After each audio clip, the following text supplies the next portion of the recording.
हाय hi friend, कशा आहात तुम्ही? आय होप सगळे ठीकच असताल. तर माझ्या कुकिंग चॅनलमध्ये तुमचं मनापासून स्वागत करते. आणि हा व्हिडिओ जे आहे तो स्किप न करता असाच व्हिडिओ कंटिन्यू पुढे पाहत राहा.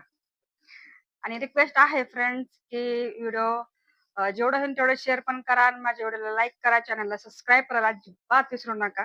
तर मी तुमच्यासाठी एक रोज नवीन काही ना काही रेसिपी घेऊन येतच आहे. आजही घेऊन आलेली आहे. तर आज मी बनवणार आहे कैरी घेतलेला आहे आणि आतापर्यंत धुतलेले नाहीये. तर कोणती रेसिपी आहे तर तुम्हाला पूर्ण व्हिडिओ पाहिल्याच्या नंतरच कळणार आहे. चला तर मग फ्रेंड्स, इथं मी घेतलेले आहे कैरी घेतलेली आहे. तुम्हाला जेवढी हवी तेवढी तुम्ही घेऊ शकता. इथं मी फक्त 2 ते 3 कैरी घेणार आहे. पण सर्वात आधी ह्याला मिठाने धुवून घेणार आहे. चला तर तुम्हाला दाखवते. आपल्याला जेवढे होईल ना तेवढे फ्रेंड्स कच्ची कैरी घ्यायची आहे. ही आपली रेसिपी जी आहे ना कच्ची कैरीचीच आहे. अजिबात मिस करू नका. तुम्हाला पूर्ण रेसिपी पाहिल्याशिवाय कळणार नाही मी काय बनवते ते. चला तर मग. इथं मी घेतलेलं आहे 2 ते 3 आपली कच्ची कैरी. तर आपण घेऊया मीठ घेऊया आणि थोडीशी मिठाने आपल्याला चोळून घ्यायची आहे फक्त. कारण तुम्हाला तर माहितीच आहे, जंतू वगैरे असतात ते पावडर वगैरे लावलेली असते लवकर पिकण्यासाठी. तर आपल्याला ही जी आहे ना चांगल्यापैकी आपण चोळून घेऊया आधी. नंतर तुम्ही इकडे पाहत असाल कशा प्रकारे स्वच्छ निघलेली आहे. आपली ही पण जी आहे ना ते पण धुवून घेऊया. तर हे तर मी आहे ना ही जी कैरी आहे ना धुवून घेतलेली आहे. तर त्याला मी कॉटनचा कपडा घेतलेला आहे. कॉटनच्या कपड्याने छानपैकी आपण पुसून घेऊया.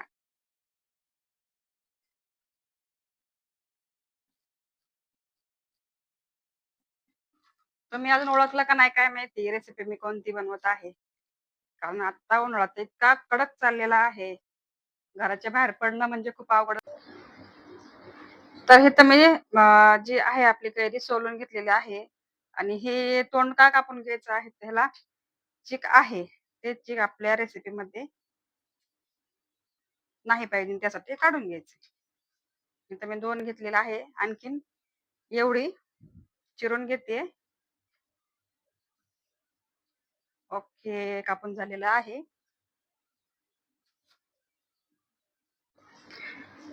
तर ह्या आपल्या ज्या कैऱ्या आहेत तशा झालेल्या आहे एकदम परफेक्टली. काढून घेऊया. त्याचा उपयोग नाही, हे टाकून देऊया.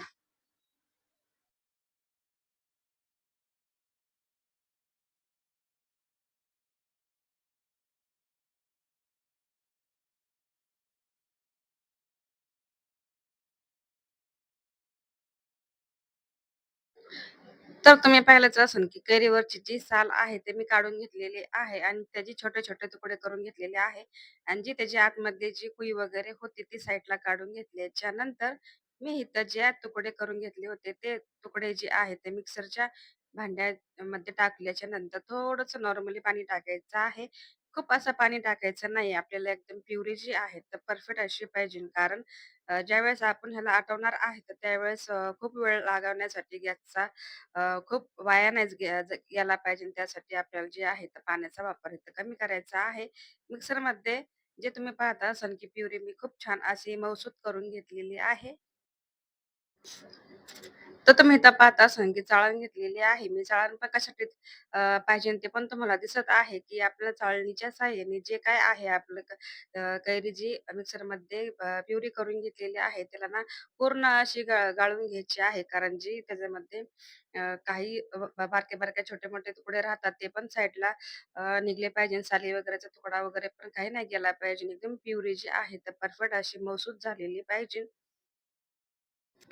तुम्ही ओळखलं का नाही काय माहिती की मी कोणती रेसिपी बनवत आहे. तर पूर्ण व्हिडिओ पहा. व्हिडिओ अजिबात स्किप करू नका. कारण व्हिडिओ पाहिल्याच्या नंतर तुम्हाला खूप छान अशी रेसिपी पाहायला भेटेल.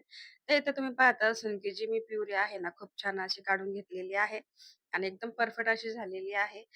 तुम्ही पाहता असाल की इथं आपल्या ज्या कच्च्या कैरीची पेस्ट आहे ना त्याच्यामध्ये मी 1 कप पूर्ण 1 कपच साखरचा वापर केलेला आहे. मी जास्त काय टाकलेला नाहीये. 1 कप साखर घेतल्याच्या नंतर थोडंसं चवीपुरतं मीठ ॲड केलेलं आहे आणि 1 चमचा जी आहे पूर्ण भरून चाट मसाला घेतलेला आहे. तर चाट मसाला इथे घेतलेला आहे 1 चमचाभर घेतलेला आहे. जर तुम्हाला पाहिजे नसेल तुम्ही ह्याच्यामध्ये जिरीचं पावडर सुद्धा टाकू शकता. तर इथे मी टाकलेलं नाहीये. तर इथं फक्त मी चाट मसाला घेतलेला आहे. पूर्ण मिक्स करून घ्यायचा आहे. एकसारखा झालेला आहे आपला. गॅसचा फ्लेम चालू करून घेतलेला आहे आणि कढई ठेवल्याच्या नंतर कढई तापलेली आहे आणि तुम्ही इथं पाहता असाल की जी आपण कच्च्या कैरीची प्युरी एकदम मसाले वगैरे टाकून प्युरी रेडी केलेली आहे, तर ते आपल्या कढईमध्ये टाकत आहे. तुम्ही आता पाहता असाल की मी पाण्याचा वापर जवळपास 2 ते 3 चमचेचा इथं वापर केलेला आहे. पाणीचा जास्त वापर केलेला नाही, कारण पाणी जेवढं आपण टाकू तेवढं हे जे बॅटर आहे आटायला वेळ लागतो. त्यासाठी मी जे इथं आहे पाण्याचा वापर कमी केलेला आहे. आता ह्याला पूर्ण असं आटून घेत आहे आणि आता ह्याच्यामध्ये कैरी म्हणलं की नंतर हिरवा कलर थोडासा आपल्याला उठून यावा त्यासाठी इथं मी घेतलेला आहे फ्रूट कलर. एकदम नॉर्मली जवळपास अर्धा चमच्याच्या खाली म्हणलं तरी काही हरकत नाही. एकदम नॉर्मली इथं फ्रूट कलर ॲड केल्याच्या नंतर तुम्ही इकडे पाहता असाल कशाप्रकारे मिक्स झालेलं आहे. आणि चाट मसाला टाकल्याच्या नंतर खूप चटपटा असा टेस्ट येतो आणि नंतर थोडासा जे आहे ना, इथे मी टाकलेला आहे एकदम नॉर्मली थोडंसं होममेड मसाला टाकलेला आहे. म्हणजे लाल तिखट वगैरे टाकलेला आहे. जर तुम्हाला पाहिजे नसेल तुम्ही टाकू शकता. जर ऑप्शनल आहे तर काही हरकत नाही, नाही टाकलं तरी. इथे मी टाकलेलं आहे आणि खूप असं फ्लेवर गोड, आंबट, तिखट असा एक फ्लेवर येतो. इकडं पूर्ण जे आपलं आहे ना आंब्याचं कच्च्या कैरीचं जी पेस्ट आहे ना पूर्ण आटवून झालेलं आहे. एक प्लेट घेतलेली आहे. थोडंसं त्याला तेल लावलेलं आहे. तर तेल कशासाठी? ज्यावेळेस आपण 1 ते 2 दिवस ह्या बॅटरला सुकवण्यासाठी ठेवतो, त्यावेळेस अल्ल्यात आपली जी पोळी आता कच्च्या कैरीची पोळी म्हणली तरी काही हरकत नाही. एकदम इझिली निघून जाईल. त्यासाठी थोडंसं तेलाचा वापर केलेला आहे. तर इकडं जी बॅटर मी ताटामध्ये काढून घेतल्याच्या नंतर पूर्ण एकसारखं लेव्हल केलेलं आहे. तर लेवल जी आहे ती एकसारखी करून घ्यायची आहे. कुठं पातळ, कुठं जाड असं ठेवायचं नाही. तर पूर्ण एकसारखं करून घ्यायचं आहे. कारण आपली जी वडी आहे ना, वडी खूप छान अशी बनते. तर फायनली आता मी बोलूनच टाकते. मी बनवत आहे कच्च्या कैरीची कँडीज.